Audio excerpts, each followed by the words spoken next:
are now listening to a Forward Mile Podcast Network production.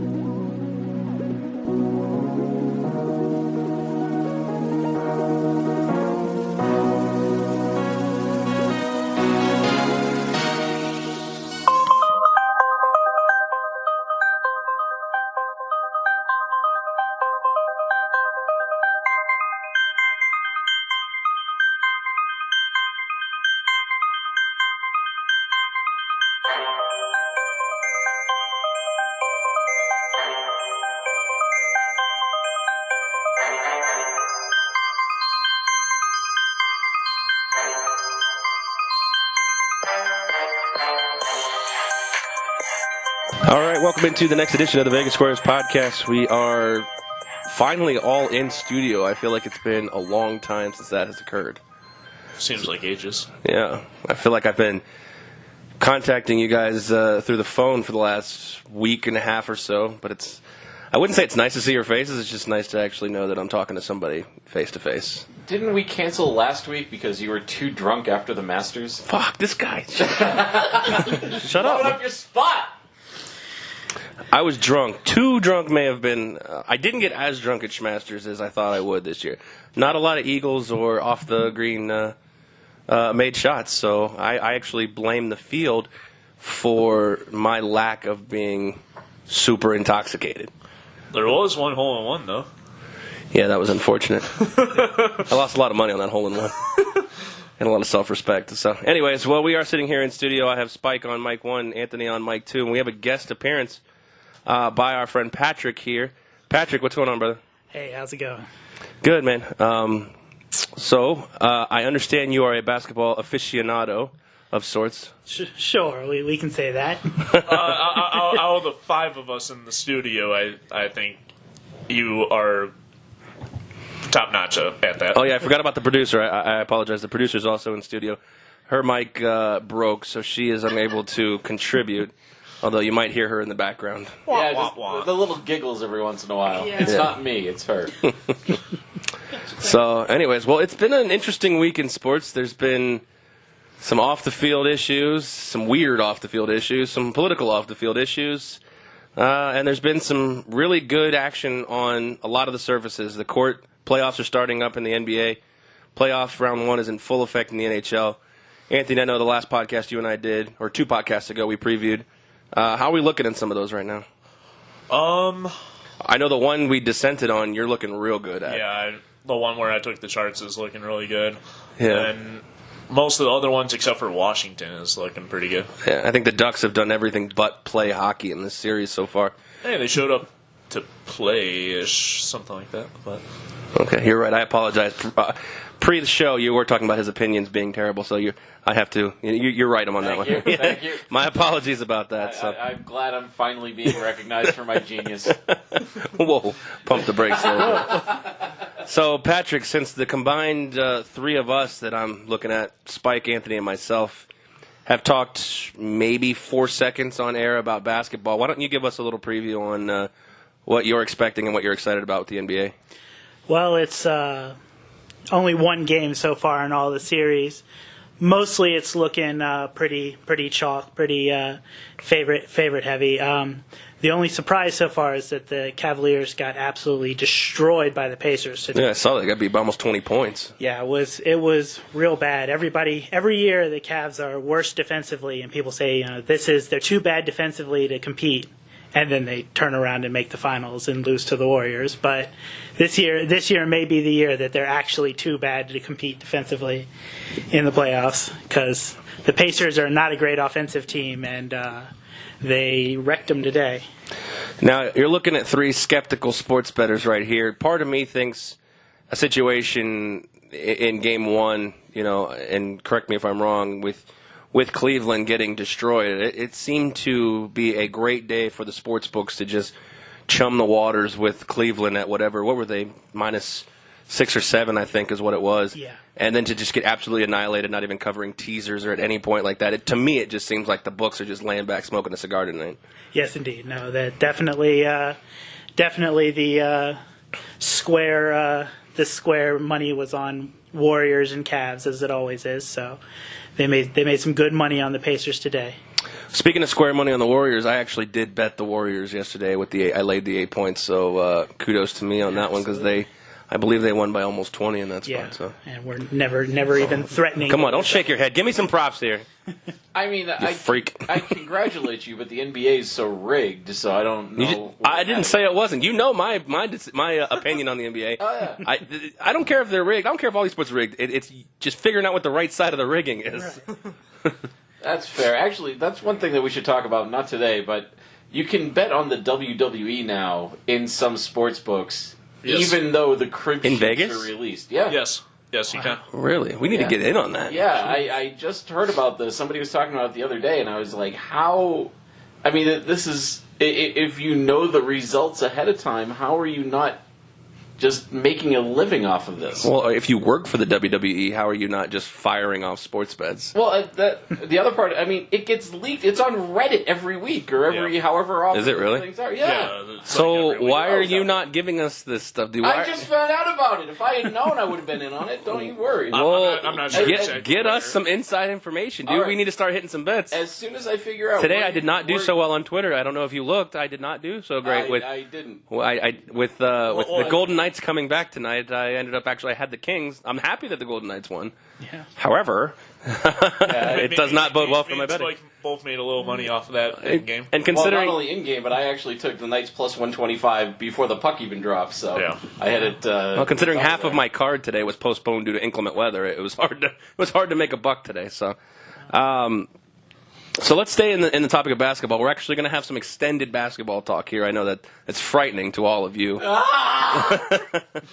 That's kind of like when Spike took a nap when we did Masters coverage. So. Oh, okay. Or we're talking about punters.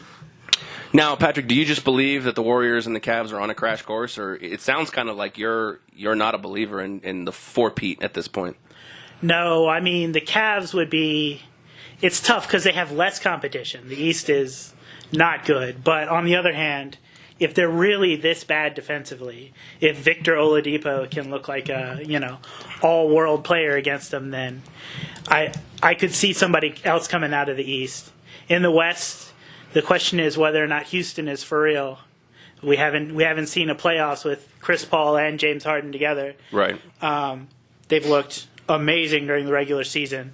Just barely squeaked by the Timberwolves today, but it's not every game's going to be a blowout. It's tough to see. I think that the Western Conference Finals will be Golden State and Houston for sure, and then we'll see from there. Houston. So the East seems a little more wide open, is what you're saying? I would say so. I mean, it's crazy because LeBron's won the East on whatever team he's on for the past 7 years, I think. Yeah, something like that. Yeah. And but I think this year they're looking pretty beatable. So, do you have a prediction on who may be that team?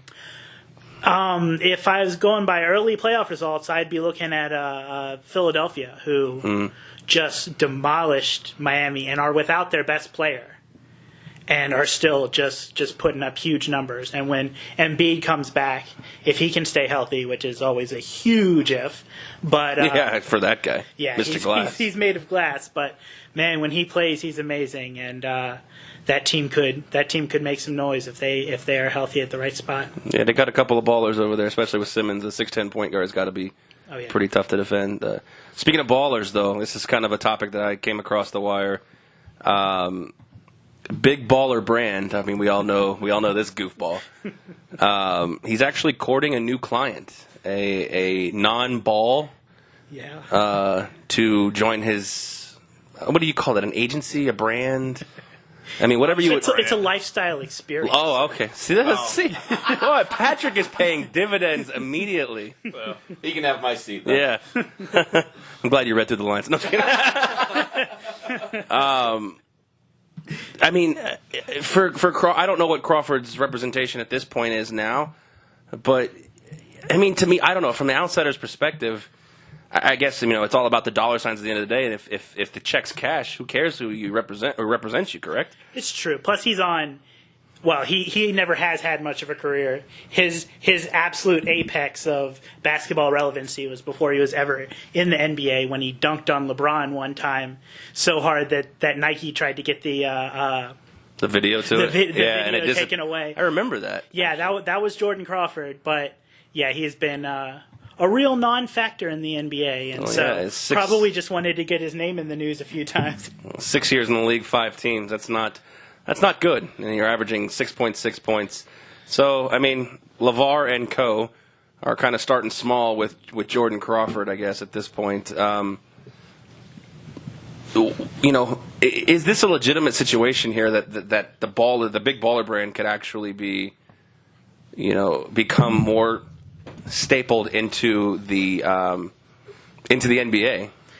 I think that, to me, it depends on Lonzo's younger brothers. If it's Lonzo by himself and, Jordan Crawford or whatever and nobody else, it's going to be tough looking good. But if Lonzo and LaMelo and possibly LiAngelo all come into the league and are decent players, that starts to look like an actual stable rather than just one weird dude with his son trying to break into it. Who's the one that's coming out this year?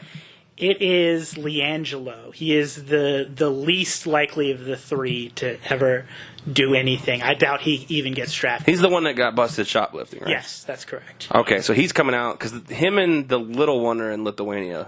Yes. LiAngelo? LaMelo. Okay. I knew that. I was just being a dick.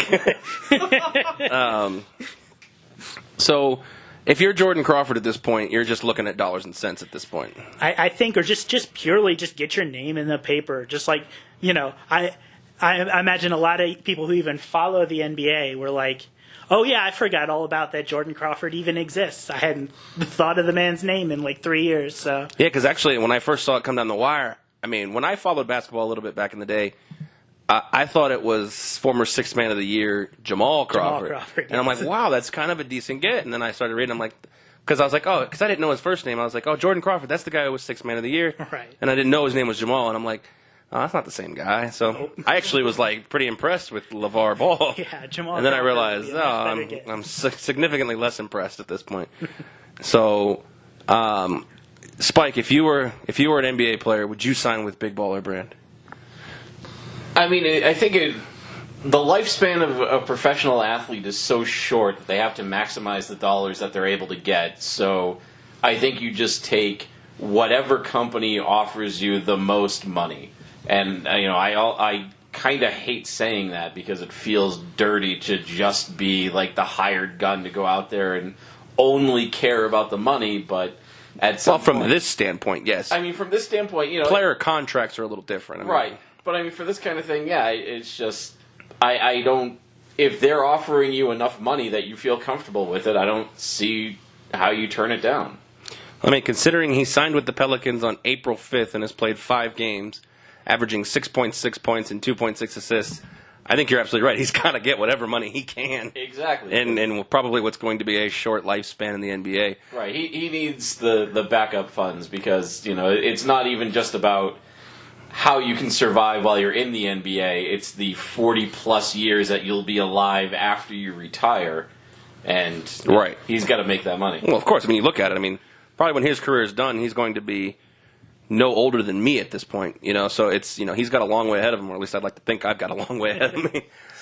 More to my point, actually, it was just, this is kind of a question for everybody, is you got to wear those shoes on the court.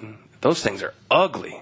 Yeah. They are terrible, and Lonzo himself has ditched them several times. Right. I mean, the main ball or the main person who represents his company won't even wear them. Yeah, it's. I think it's almost like a societal thing. I mean, we know in basketball, like being cool or being hip is like, almost as much as dollars and cents. So it's not really a thing of. I understand. I mean, I get it. You got to get the money, like you said, but I mean, you could also kind of be a little bit of the laughing stock of the NBA. I mean, Lonzo gets picked on for reasons other than the shoes, but I'm saying you're specifically wearing these shoes, and we've all kind of probably, I think all 4 of us in this room have probably looked at him and said, $500 for what? Yeah.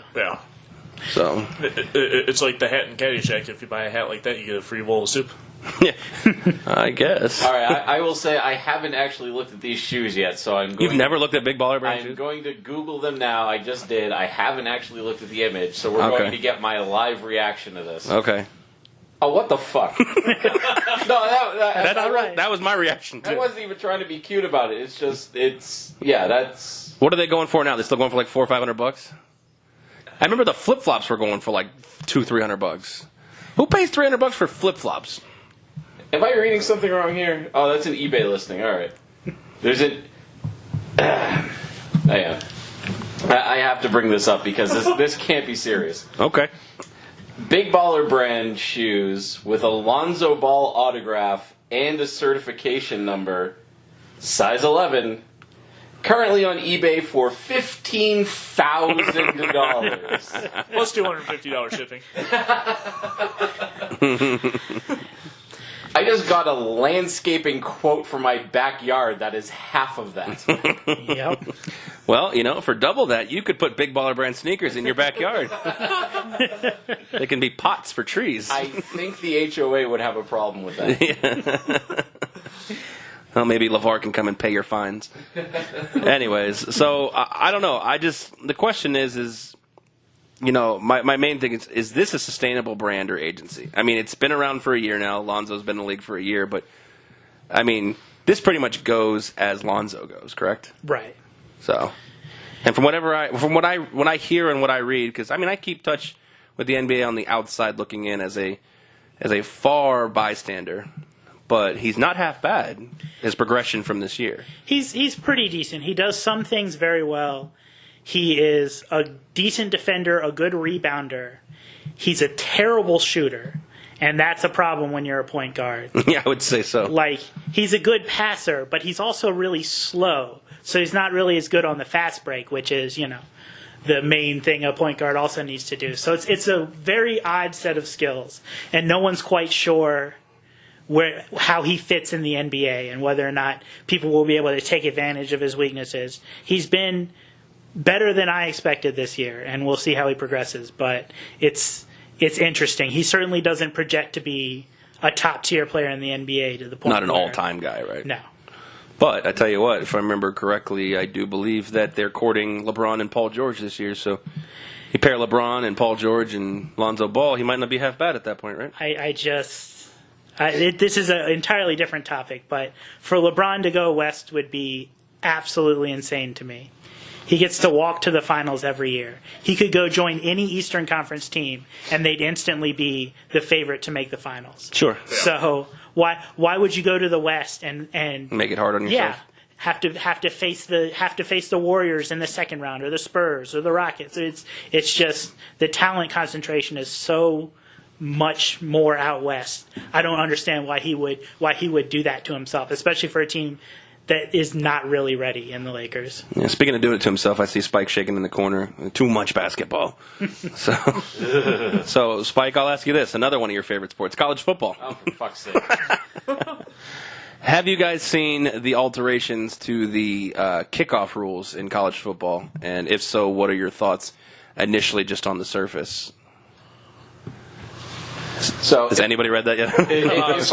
If I'm reading it right, it's just any team that catches a fair catch on a kickoff inside their own 25-yard line, the ball, it's considered a touchback, and the ball comes up to the 25, correct? Correct. Am I missing something? Not at all. Is that the extent of it? Nope, Okay. that is it. No, I think it's... What are the benefits of doing that other than player safety? I think it's only player safety, Yeah. but I think in the political climate that we have today, where player safety is Paramount. issue number 1 through 10, Right. then I think it's a move that they at least had to consider. Now, I mean, I can understand some situations where ball's being kicked to the sideline around the 1 yard line and you're running and you can't return this, and all of a sudden you get 24 free yards by throwing your hand up in the air. I mean, to me at this point, it's sad. I understand. I mean, I'm going on a limb here. We probably all played football when we were kids, at least. Mm-hmm. It's a contact sport. I mean, I'm not trying to say that safety is not an issue or it can be, improved upon, but you can't take all aspects of contact out of this game and expect it to still be the same game. Make it flag football. It might have to start being. I just, I understand the situation, but from what I understand, and I don't have the statistics in front of me in the NFL, with the elimination of when they took the touchback up to the 25, Belichick obviously adapted. I'm sure other teams adapted as far as not kicking touchbacks. I believe the number of injuries on kickoffs actually remained virtually the same. Mm-hmm. So you made an attempt, nothing changed. Now we're trying to eliminate it without eliminating it at this point. It's what it seems like to me. Yeah, it's just, I don't know.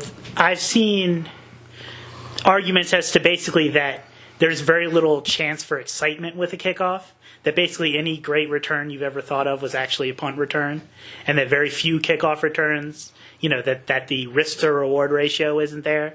Okay. But it doesn't. It seems to me that half measures are not gonna do it. If you're going to get rid of it, then get rid of it. Yeah, I mean, it just seems. I don't know. To me, it just seems like instant offense at this point, and nothing a kickoff team can do.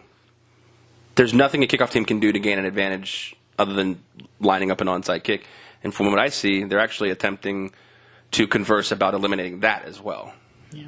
So they're actually considering a maneuver or a scheme that gives the team who is attempting an onside kick the ball with fourth down immediately. Right. That's what I'm saying. We're manipulating this game so much, it's getting very mind-boggling. Yeah. Nothing set in stone. It's just something I've seen thrown out there. But, it's just, to me, it just seems like I get the safety and I understand. But to me, like, I knew it. And I know I always, we talk about player safety. I bring this point up. But, I mean, I know you're all familiar with, Tom Jackson, right? The guy who used to sit with Boomer and do the highlights, the black guy. Yeah. He always used to say, look, when I get up every day, my knees hurt, my head hurts, I take like 6 Aleve, my chest hurts, but I would do it all over again if I could. Mm-hmm. I mean, you know what you're getting into when you play football, correct? You would think, and especially now with all the information we have, but some of these kids are starting off so young, they don't necessarily have the free will to decide what their lives are going to be. Well, I can't help. I mean, you can't help the kids like that. No, but I mean, if you're a parent and you know the situation, I mean, I would probably put my kid in football if he wants to play. Yeah, I mean, it would have to be up to them at some point, but sure, an 8-year-old isn't making informed decisions, so no, I understand that. As a parent, you kind of have to help them out. But if you put a kid in football and after 1 year he's like, I don't want to play this ever again, okay, as long as you're not saying no, the fuck you are, you're going to play this game and you're going to stick him in shoulder pads. Wow. But what I'm saying is, like, I made a decision eventually in my life. I was like, all right, I'm done playing football. It was not at 8 years old, but what I'm saying is eventually you get to a point where either you're done with football or football's done with you. So you could translate it to hockey. I mean, we were just watching the Knights tonight. You could translate it to any contact sport. I mean, all the way down to soccer. I mean, there's less contact, but there's still contact in there. There's kicks to the head, etc. A lot more dives. Yeah, a lot more flopping, but I mean, athletic competitions are going to have injuries and they're going to have, physicality in it. So the only way you can really avoid that is to not play. And to tell a kid who wants to play that he can't play because you don't want him to get injured. I understand the safety parameters better than he does, but I feel like you got to give a kid a chance, or he's going to kind of regret it. Mm-hmm. I mean, to a certain degree, yes, but there are parents that are, either obsessed with the game, they played it as a kid, and they felt that it was good for them, therefore their kids are going to play football no matter what. Or for a lot of kids, I mean, that's the only way they get into college is through the scholarship. Right. So, the parents figure this is the way that the kid gets a future, even if that future is not in football necessarily. Getting a degree is still available. It's getting the degree, and that's what helps them. But, you can have those catastrophic injuries at the high school level, too, and if the kid, You can have a catastrophic injury driving a vehicle. Right. Yeah. But, if you're... There's some pretty bad drivers in this city. They might have been football players at one point. They sure drive like them. Yeah. So I'm just saying, like, we make. I understand both sides. You know, we're talking about catastrophic injuries in a car. We make strides to make cars safer. Yes. But at some level, you can still flip a car off Mount Charleston, and you're probably not going to survive it. If you get hit the right way in a football game, you may be paralyzed. I understand the situation saying, I hate to link it to, like, smoking in Europe. Ever been to Europe before? No. No? Okay. In Europe, when you buy a pack of cigarettes, they have pictures of people who are, like, dead or, like, sitting on respirators on your pack of cigarettes. They're basically showing you. I think they have that in Canada now, too. Do they? Okay. Yeah, So, they had diseased lungs and shit. yeah. Canadian So guys. they're showing you the utmost, all of the risks and factors and things that can happen to you. People are still smoking them. Mm-hmm. So you can tell me all of these different situations to make it, but unfortunately, if you alter the game too much, you're going to lose the ability to have people playing your game. Mm-hmm. And I think the more and more you make this less of a contact sport and more towards flag, I think more and more people are going to start investigating basketball, soccer, baseball. Maybe if they're still pining for contact, hockey, wrestling, etc. So football, I almost feel like football needs to kind of steer into the skid and say, look, it's a dangerous sport. These are your risks. This is what could happen to you. Step on the field or don't. I don't know. It's just, if you're going to do this at the NFL level, right now it's just college, and like Spike, you say people in the Northeast don't watch it, people in the South do. People in the South watch it for the collisions. I mean, not specifically, but you know, a lot of SEC football is very hard hitting, and that's a lot of the reasons why people in the South, you know, love the sport.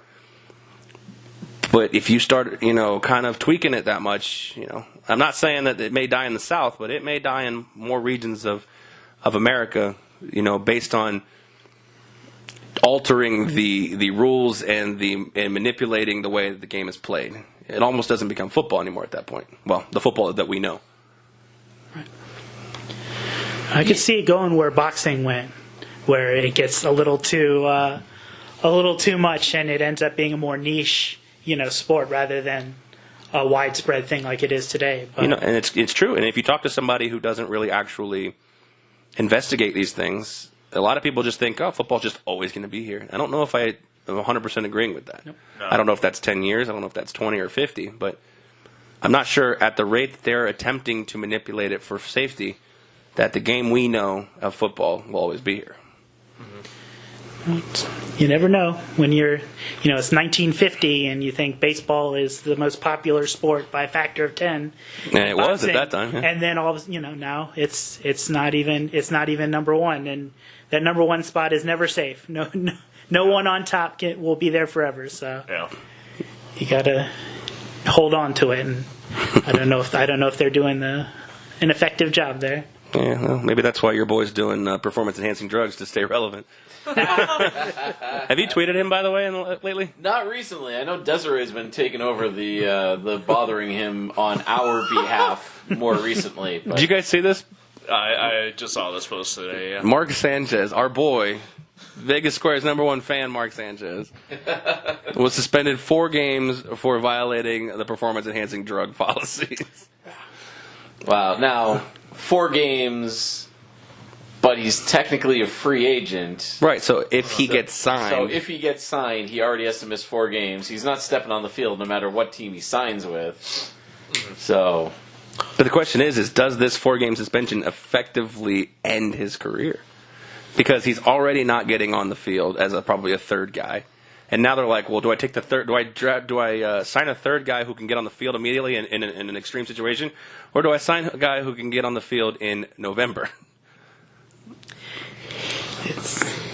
We should tweet him. Yeah, do it. I'm going to tweet him. Let's get a couple of bucks together and let's send him an edible arrangement. Let's see if we can find his address wherever he lives. We'll send him an edible arrangement and say, like, sorry for your loss. Can we buy him, like, toy syringes, fill them with, like Hawaiian punch or something? Liquid candy. Yeah, exactly. Like a fruit syrup. There you go. Why, though? What was he... Well, I didn't read the whole article. What was he caught with? Well, that's the thing. The article says that he had one positive test and he got the 4-game ban. But what he's saying is that he has been on the exact same regimen for 5 years. He's been tested over 70 times. And every test he's taken, including some that he has taken after this positive exam, have all come back clean. So there was something in this one test that fucked him up. But, he's saying, I haven't changed anything. I don't know what happened, but I take full responsibility for it. Yeah, it was 73 drug tests. Somebody slipping everything bagel in his regiment there. Yeah, poppy seeds. Poppy seeds struck a chord with the testers. I don't know. I would like to think that the fact that he's effectively never going to see the field, barring some catastrophic emergency, he wouldn't be taking performance-enhancing drugs, and I want to believe him. So I guess we'll have to see what comes out of this. It's just, to me, it's comical. I mean, I know performance-enhancing drugs in football versus baseball are two completely different things. I mean, you can literally hit a baseball farther, harder. It doesn't necessarily make a quarterback that much better. If you still suck at quarterback, performance-enhancing drugs I don't think really do anything for you in that aspect. Performance-enhancing drugs don't help you read defenses or avoid your lineman's asshole. But I could be wrong. Maybe I'm taking the wrong drugs. I don't know. I mean, clenbuterol doesn't do that. I know that for a fact. So, speaking of quarterbacks, we talked about this last episode. What are your guys', Patrick and Spike, what are your guys' thoughts on Kaepernick in the whole Seattle situation? It's a real double-edged sword, because, I understand why they wouldn't want him on the team. It does bring an ungodly amount of attention, but... I mean, they just worked so hard to get rid of all of that attention that they had on their team. It is true. But, Michael Bennett, Richard Sherman. But they were so clumsy in really delineating through their actions that this is specifically the only reason that they didn't want him on the team, that I feel like when some sort of Kaepernick lawsuit comes through, it's going to be exhibit number 1 on there. And I think they may have really messed themselves up there. It's a tough one, because I understand why they wouldn't want to do it, but it's well, they were painted into a corner by the reporters. I mean, he never actually officially worked out, so I mean, they could have worked him out and said, we just don't think he's good enough, which, I mean, they could have used that as a scapegoat, but they basically... They didn't even leave themselves that out. Right. They just flat out asked him, are you going to do the thing that we know, everyone knows you're going to do again? And he said yes, and then they... Well, I think the reason they asked that is because at some point last year, he said, I won't do it. Oh, okay. So now when he comes back and they said they were just kind of looking for reassurance, Spike, he now says, I can't promise you that I won't do it. So why are you flip-flopping at this point? Right. Well, for Kaepernick, I think there are probably enough people in his ears saying, you can't stop this. And I don't have a problem with him stopping it. The question I have is, he knows that the reason he's not getting jobs is this. Right.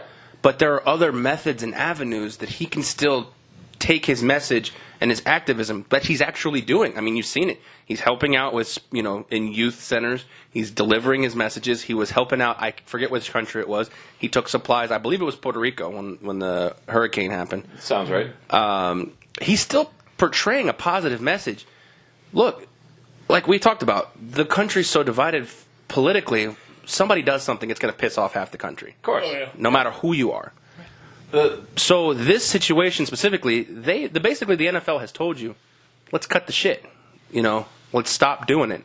And I understand that may hit him here, but there's so much more he does that this symbolism doesn't have to be the rock he dies on. Well, the problem is the NFL's the biggest stage in the world. Exactly. So, I mean, right now, maybe like English Premier League soccer. It's the biggest stage in America. Yeah, it's certainly the biggest stage in the where country. he's trying to get this message across. Right. So, I think for him, all the other stuff that he's doing isn't instead of the kneeling for the flag. It is in addition to. It is to say that I am kneeling for the flag, but I am still doing all this stuff, so therefore, I am still an American, I am still this, that, and the other thing.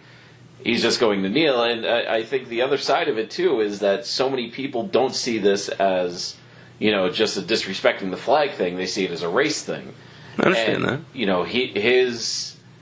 it's not that he has to die on this rock. It's that he has to say, this is where we stand because this is too important for me to drop. And that's fair. I believe he's gone about certain situations the wrong way with the Castro shirt and the pig socks. And to sit there and try to preach this coming together for nonviolence and the way that they're treated, you're not going about it the right way. And I think that was somebody in his ear, and I would like to think that he's smarter than that because, I'm rooting for the guy. I hope he gets back into the league, but I don't agree with what he's doing, the way he's trying to get back in the league. Obviously, I've made that pretty clear on here. However, I have no problem with what he's doing, but his employer does. So you've got to look at this. If you want to play in the NFL, and I've said this, if they come out and find that he's guilty, that the 32 teams are guilty of colluding, there's nothing you can do. It's a private business. If 32 owners of a league come together and say, I don't want Anthony on my company, there's nothing Anthony can do, in my opinion. So if they're found guilty of collusion, unless if it's deliberately for race or we all know what it's about. Yeah. We all know exactly what it's about. But the fact of the matter is, they're a private business. Yeah. They're coming out and saying we don't agree. We don't want someone on our company time expressing their whatever speech. What their symbolism. His kneeling. It's spread to other people. And that was the whole thing with Eric Reed when he went and visited the Bengals. That became a story now. So you got to, like I said, you got to make it. He has to make a decision. If you want to play in the NFL, this is what they want you to do. He can still do everything else. The problem is he knows. I don't know if this is the exact science, but I feel he knows the only way he stays relevant is kneeling, not all the positive things he's doing, because the media doesn't like that story. It's true. The media likes the kneeling story.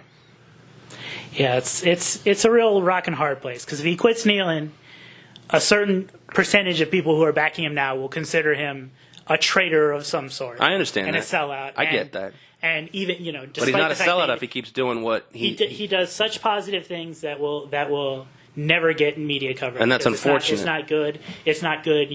It doesn't sell papers, but it's a real tough place for him because he could certainly toe the line and get back in the NFL, but he's going to have a lot of issues either way. And I'd like to see him toe the line, get back in the NFL, and use the money that he makes to hire a publicist, a team of publicists to showcase the good stuff that he does off the field. Mm-hmm. Because right now, like I said, he's so polarizing. Some people agree with his message, and that's fine. And some people obviously disagree or believe that his message represents something else. You can tell me, you can say it's not about the flag, it's not about the troops.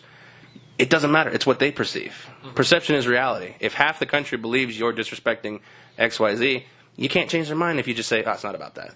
Yeah, they're substituting his reality and putting their own. Right. So what I'm saying is, I'm not telling him what to do. He doesn't have to toe the line, but I would say that I would recommend, towing the line, get yourself back into where apparently you really want to be, and continue doing the good things, but have somebody in your camp able to highlight them on a national level. Who am I? Obviously he's not listening to the podcast, but I think that's a really good way to start, and I think that's kind of the approach Johnny Manziel's taking to it. And not that he's really doing a lot of good, but he's saying, look, I got to toe the line. This is what I need to do to get back in the NFL. Go on the publicity tour and express my regret and my sympathy and try to get people back on my side again, and it's working. Mm-hmm. He may not get in the NFL again, but he's probably got a better shot today than Kaepernick does. Yeah. So, I don't know. Just a theory. It's just kind of something I was been thinking about. Understandable. So, it's a lot more relevant than Mark Sanchez's PED violation, I guess. For sure. So, how about Dez Bryant, though? He plays again next year, correct? Yes. I would say so. Yeah. He doesn't play at $16 million, though. No. No, for sure, no. I'm already prepared for him to go to Washington. He's already said he wants to stay in the NFC East. Classic Dan Snyder overpay. Yeah, Dan Snyder overpay. They're a little short on wide receiver talent. It makes too much sense. Are they short? They got what? They got Doxson, right? Yeah, they got Doxson. They got Paul Richardson. Yeah, they lost Pryor. I don't think they were crying about that one, though. No, for sure. Pryor didn't really do much for him, but I could see it. But I'm hoping not, because I'm a Washington fan and I kind of don't want to deal with that all year. But I have a feeling that that's where this is ending up. Is Washington? Washington for way too much money. I know LeGarrette Blount tweeted out towards him, and he's like, "Oh, come play for Detroit." I'm like, hopefully he doesn't. Well, that's what scares me too. Would you, Spike, take him in New England right now? Not for 16, obviously. We don't even have 16. But Oh God, no. And that's the thing. Like, 1 year 4, 1 year 5. even if Belichick wanted him, the Patriots are never going to pay him enough money to actually get him to New England. Because If he's still there in August, they might be able to. right. Well, that's maybe true, but they would offer him probably 4.5 at most, with maybe a couple of incentives, but. They're never going to do the Dan Snyder overpay. No. And Dez Bryant isn't the type to take less to play for a winner. It's fair. I'm curious because here we are, April. The draft comes, so teams are going to fill needs. If he's not signed by the draft, so then designated June 1 cuts come. Can't see too many wide receivers on the chopping block. I just don't know if there's a spot for him anywhere right now that Jets. for the money that he thinks. Well, the Jets have Cap, and Cleveland. Well, they did have Cap before they signed Landry. Yeah. I just don't see a spot for him for the next 3 months. It's just, to me, initial thoughts were like Green Bay, but if they're releasing Jordy Nelson, I'm not sure they got the money to sign Dez Bryant. No. Yeah. And I think Jordy Nelson right now is a better receiver than Dez Bryant. Oh, for sure. Absolutely. So, I just don't see a spot for him. I'm not saying he's going to be out of the league. I'm just saying for 3 months, I don't think we're going to hear Dez Bryant and maybe week 1 of the preseason or something like that. Maybe. I think at some point he's going to have to swallow his pride and get into a training camp. Yeah, Washington makes sense because they do have a cap, and I'm sure they'd like to get Alex Smith some weapons. Yeah.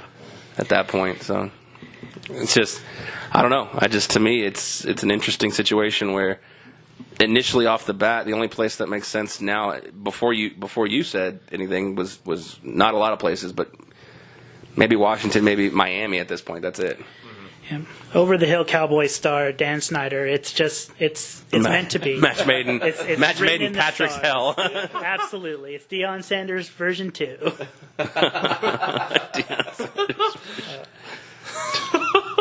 Janikowski signed though. That's a good thing. Yeah, he signed That guy's still in the freaking league.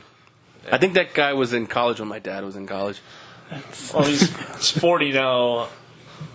Can he still kick? I don't even. He didn't kick at all last year, did he? No, he was placed on IR with a back injury.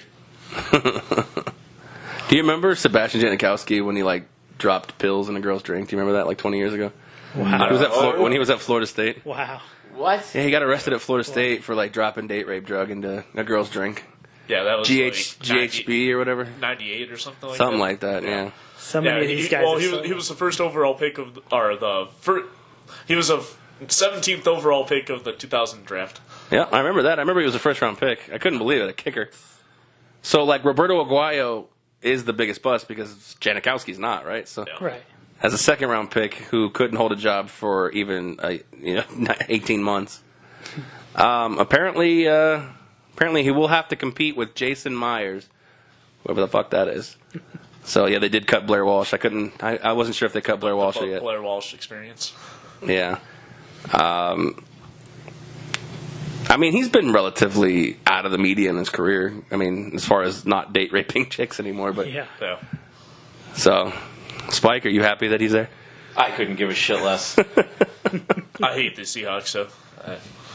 I'm just mad because CenturyLink Field sponsors the Seahawks, and now they got to pay more people, which means my internet bill's going up. So, is that how that works? Actually, I think my internet bill did go up $3, so I'm gonna have to make some phone calls. It'll go up regardless. Have the producer. Isn't CenturyLink's big thing price for life? Why is it going up? I think taxes. To be honest with you, I think their base price stays the same, but my actual number is different every month. Not complete dollars, but it changes $1 here too. Maybe based on the days in the month or something, or No. The price. Usage? Do you have a data cap or something? I don't think so. But my price is the flat fee is the same. I think it's $46 or something like that. pretty high. What do you got, like 4 megs? I don't know. It's not very fast. Yeah. You can Oh, see. shit. We got. Well, you don't need your phone and your computer on it to tell me nothing. To sit there quietly, you don't need both your phone and your computer on the Wi-Fi. My phone's not on the Wi-Fi, and my computer's still ass slow. Well, because your computer has an alien on the front. Maybe try a Dell or a Toshiba. Yeah, because apparently Alienware Not a Milky Way isn't- computer. Apparently Alienware isn't made by Dell. You fucking idiot. I don't know these things. I have Got an Intel processor. I have a Gateway. Sanata Ana. Anyways, Is that made by Shohei Shohei Ohtani. He was supposed to pitch today. I'm guessing he did not. Yeah, I think that game got canceled. Yeah, what's up with that? Was that like a snowstorm? I have no idea. What the hell happened in the Midwest where like 6 games got canceled today? Oh, in Detroit it was rain and ice. Fucking hey, I'm looking at like half my card today and half my card's gone. I'm like, The Royals. Shit. The Royals, it might have been snow. Twins, it was definitely snow. Cubs, I think it was rain. I was just reading here that Dez Bryant's number 1 place they have him going to is Houston. Pair him up with DeAndre Watkins or Hopkins. That'd be an interesting one. He can stay in Texas. No state income tax. Yeah. Yep. So That would make sense. speaking of landing spots, the public, I would say the public's perception of the number 1 free agent in the NHL this offseason. I know we talked about the NHL a little bit early in the beginning, but it's got to be John Tavares, right? The number 1 free agent in this class coming up. Oh, yeah. Well, it's either... If he doesn't stay. Yeah, I mean, it's either him or Erik Karlsson. Yeah, I was gonna say. Well, Carlson's not a free agent. Carlson has a year left on his deal. He might get traded. Yeah, well, he's not staying in Ottawa, so he may... I think that's pretty evident. Yeah. But he doesn't have. He has. Does he have a movement clause on his? I'm sure he does, but... You think Vegas will make another pitch for him? Apparently, Why Vegas not? made a pretty damn big pitch for him. Nobody knows what that was. It was 6 pieces, but they're not saying what those pieces were. Wow. Yeah, and it wasn't enough. Maybe we can trade Tatar away again. There you go. Since he got scratched tonight. Sauce. Where do you think, if he doesn't end up with the Islanders, where do you think he ends up, Anthony? Colorado. Really? Yeah. Interesting. Yeah, I think he goes west somewhere. Specifically Colorado. That's an interesting Yeah, one. I think Colorado's got enough young talent to kind of impress him to make him there and still be a stud on the team. So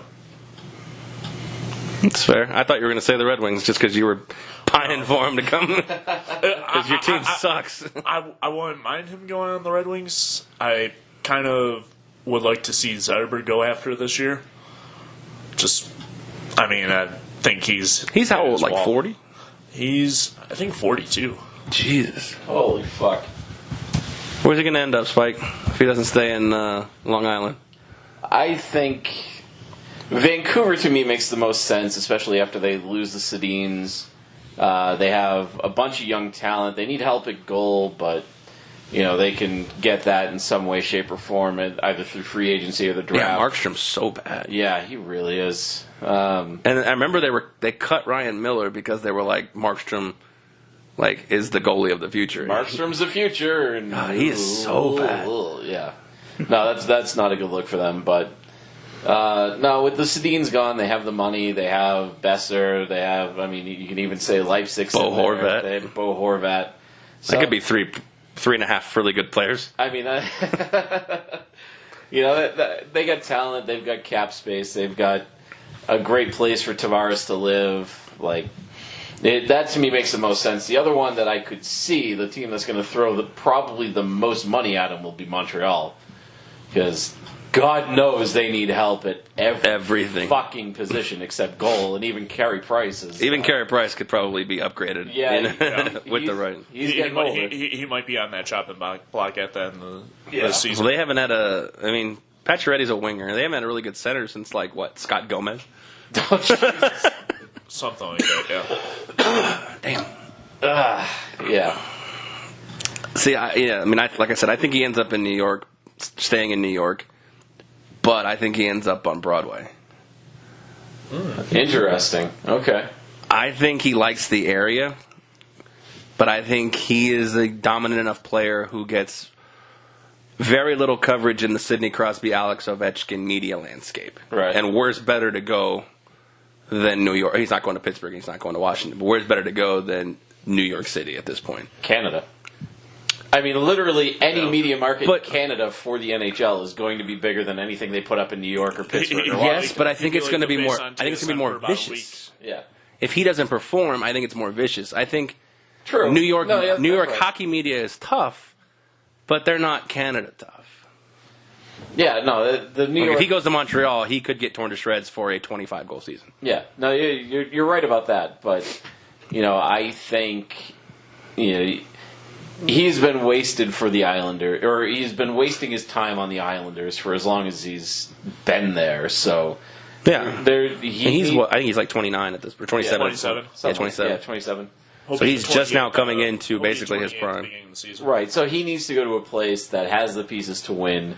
And I mean, I agree with you that New York would be an easier place for him to play because the media won't crucify him even if he has a mediocre type season.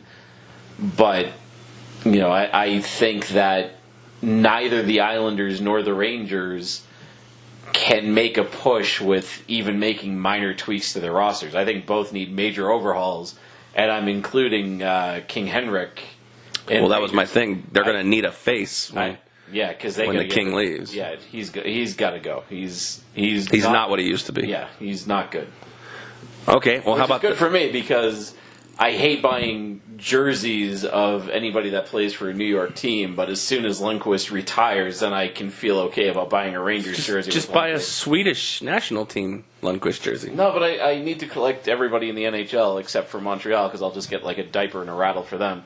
But for the other teams, I need one of their jerseys. You still want a Richard jersey, though. No, fuck him. Oh, come on. Fuck that. No. Or Guy, what is his fucking name? Guy Lafleur? Lafleur, yeah. No. Nah, fuck him. Not the new look Canadians, but no. You have a Willie O'Ree jersey? I want to get one of those. No, I thought about getting one because I do weird things when I get jerseys. Like I was at. I think you just stop it. I do weird things. Well, yeah, that's true too. But I was at the game where they retired Ray Bourque's number, and I bought a Bobby Orr jersey. That is weird. Yeah, why wouldn't I buy a Ray Bourque jersey on Ray Bourque night? But no, I bought a Bobby Orr jersey. So let me throw this one out here because it's been talked about, but I don't know if it's realistic. But it could be. What about Vegas? Not for Ray Bourque, for John Tavares. Yeah, Ray Bourque got fat in retirement too. Has he? I haven't seen him. It was all the Timmy Hose. Oh my God, he fucking ballooned up. I think Bobby Orr is probably in better shape than Ray Bourque right now. And Bobby Orr retired 20 years earlier. Yeah. What would draw Tavares out here is no state income tax, very accessible to the practice facility as well as to the main rink. I mean, he'd instantly be the guy, right? Even with Carlson here, he'd instantly be the star attraction. Him and Fleury. Neil, that would be the end of Neil, I would imagine. Oh yeah. Neil's definitely gone. Would that be the end of Neil and Perron if they brought him in for $10 million a year? No, he would be the center on that Perron-Hala line. What I'm saying, I'm talking about the money aspect. Maybe try 1 year and see what happens. I don't think you gotta commit. What is Tavares going to make in free agency? I guess is what we have to ask. He's probably going to make close to Connor money, 12.5. Ooh. So I think on the low end he makes 10 to 11, and on the high end he makes 12.5, 13. Okay. But I mean, I think we have this cap space here in Vegas to say, 3 for 40, see how it works, and then you can sign him more longer term when at that time he's 30 years old. Right. But if we're this good now, and you get Tavares next year, I mean, you could take 3 years to go for a cup. I mean, yeah. I had to imagine they'd make a pitch. I mean, McPhee's going to make a pitch at him. I mean, everybody's going to. Oh, yeah, everybody will throw an offer at him. What I'm saying is like, the reason that they took on Grabowski's contract, they took on Clarkson's contract, is to dump that eventually. Mm-hmm. And when that becomes off the books, Emelin, they're paying Brassard $2 million for the next 2 years. Yep. I mean, I gotta imagine Reeves isn't getting re-signed, so that's $1.5 million that's not going to be that's going to be off the books next year. I think they can find $40 million over 3 years to just go balls to the wall for a cup. I mean, I can see Tavares coming here to Vegas. I can certainly see it. They have. Halla, Tavares, and Perron, and Smith with Carchasseau. You know what I'm talking about. Yeah. We know. I don't know that the listeners know, but Yeah. I want you to try to say that again. So what's the top line? The Carchasseau. Carlsha Smith? Yeah. That's how I'm going to morph it. The Carlsha Smith line. I want you to get that on a jersey. Marcia. What is Marsh Smith Arlson. 19 plus 80? So 19 plus 81 plus so 71. you need 152. 171. 171. Yeah. Yeah, you need 171 on the back of the jersey and get Carl Smith. Carl Smith. Carl Okay. Smith. Don't tempt me with a good time. So, I don't know. The early thoughts, I mean, geez, they could pick up John Tavares and somehow put the pieces together for, like, Carlson, maybe. I don't know if that money works, but if they were really actively playing in it, they may have a better shot this offseason. Or, as the desperation for trading Carlson gets closer and closer to that deadline next year. Because the closer and closer it gets to that deadline, the less and less return Ottawa's going to be able to ask for. Unless they just are content on just holding on to him and letting him walk for nothing, which I can't imagine is the case. Not saying he's still not going to fetch multiple first-round picks and a player. But, I mean, I could see, a couple of our first-rounders, Glass or Suzuki, out of here for Carlson if they can get the deal done. I could see that. Oof. One of them's going to go. One of them's going to get flipped, I have a feeling. I mean, if it's for Carlson, then that makes sense. But, Yeah. You can't just... It's got to be for something now and promising. Yeah. I understand that. I'm saying they're either going to get flipped in the next 2 years, or you're going to see one or both in the next 3. So, I mean, they got to come up sometime, even if it means with another team. So, if we can flip one of them for Carlson and get him signed to a long-term deal, I mean, I got to imagine that's got to be worth that pick. Because we don't know what. I mean, Glass looks great down in where is he, Portland or something. One of them's in Portland, one of them's in Owen Sound. Owen Sound is Suzuki. Suzuki's in Owen Sound. Yeah. Okay.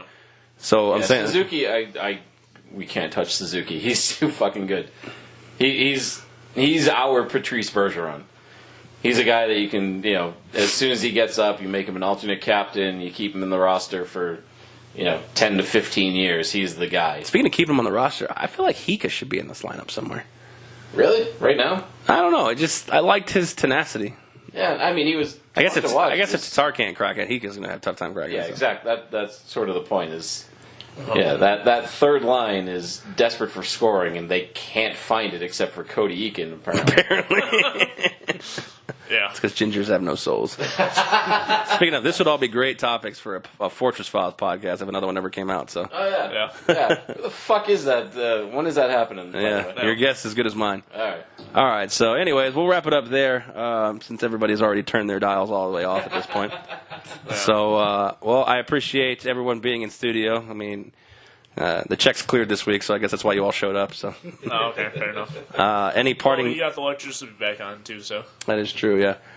Any parting thoughts as we head into the next week of playoffs in the NHL and the NBA and what is that? MLB, I guess. I don't know. I haven't watched a minute of baseball yet, so that's fucking me up with betting and fantasy sports and all that. I'll just fade the Dodgers at this point. Yeah. Oh my God, You're such a fair weather fan. I mean, the Red Sox are doing so poorly this year. Are they? Yeah, they're terrible, dude. 12-3 right now. Oh, Jesus. They might even be better than that, actually. I think. No, I think they're 12-3. Oh, are they? Okay, Yeah. fair enough. Yeah, you bet against them the last 3. I think they're better than 12-3, though. Are they not? I don't think they've lost that third game. 13-2. 13-2. Oh, wait. I'll be damned. Shit. I think tomorrow's Patriots Day in Boston, which means... They postponed the game.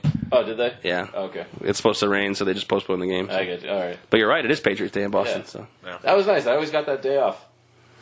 I don't get that out here. I always got St. Patrick's Day off, too. part of you still ever wonder if like Ortiz is going to come back? No. He just is it just No, that door's closed. He is all sponsorships now, plus they're too heavily testing for PEDs, so I don't think he would survive. You think he did PEDs? Oh, fuck yeah. So Are you much kidding so. me? You think so? He literally tested positive in 2002, back when there was no repercussions for it. But he literally tested positive. Yeah. You think him and Manny did them together? Oh, of course. Oh, yeah. I mean, let's remember, too, that, like, basically the entire Dominican Republic and that, entire part of the world, steroids are legal. Like they're Yeah, no, I understand. over-the-counter pharmaceutical, and like you can, they're easy enough to get that pretty much everyone does them. So Fair enough. it's All sort of right. the norm down there. It's an interesting. Candy. Yeah. Interesting. Might have to be a conversation later. I don't know. Maybe Mark Sanchez stepped out. Yeah, Mark Sanchez went to the Dominican Republic. Like, wasn't me, dude. I don't know where that test came. I was in Haiti. That was my ex-father-in-law's favorite vacation spots, the Dominican Republic. Yeah, maybe he was a steroid guy too. He might have been. Yeah. So,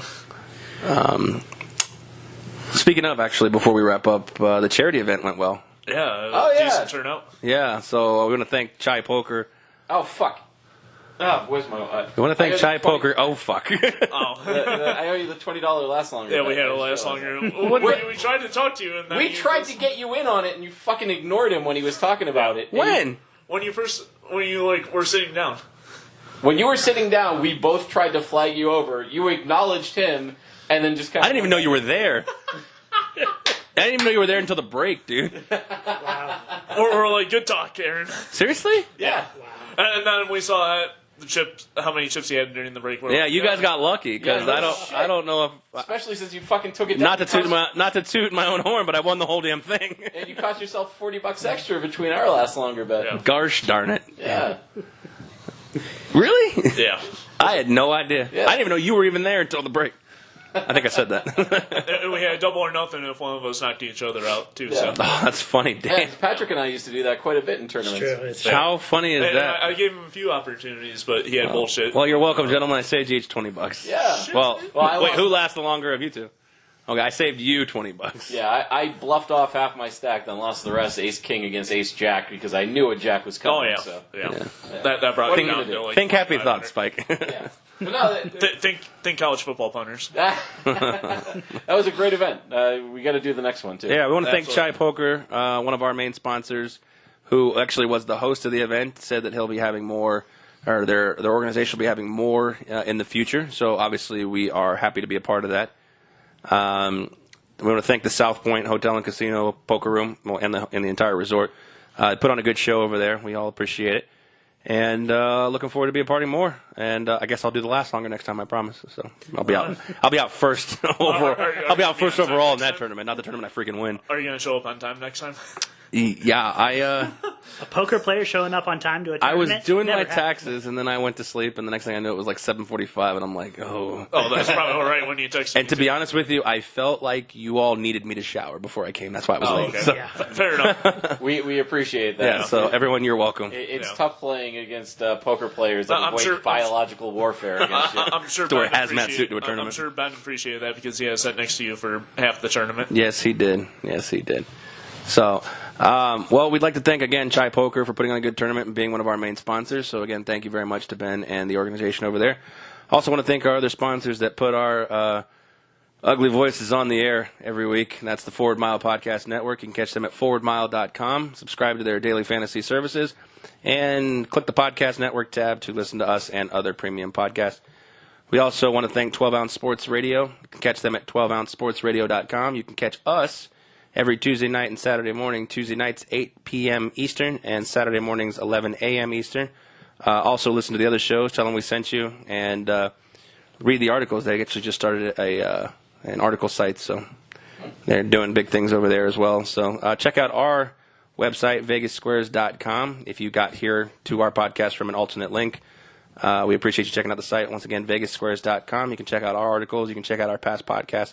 And our snippets, which we haven't done in a while, which we're going to be doing this week. So we'll get some updated snippets at this point. So for Patrick, for Anthony, for Spike, I am Aaron. I appreciate you all tuning in.